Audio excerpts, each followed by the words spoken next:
Obvious ba yung rhinoplasty and unnatural para dun sa mga magpapagawa? I'm Dr. Francis Lao of Spectra Skin and Body Center. Sasagutin natin yan. Okay.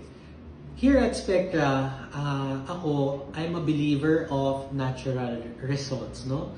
So, iba-iba per clinic, per doctor ng ano. But of course, there are patients na gusto nila, meron silang mga peg nose na gusto, no? Like yung mga sumisikat ngayon na Barbie nose, Caucasian, K-pop nose, yung mga sumisikat. Pero depends pa rin dun sa doctor na gagawa kung paano niya gagawin parang natural yung nose, no? So I suggest you really have to set or align your goals with your doctor. That's why you have to get a proper consultation with me here at Spectra Skin and Body Center.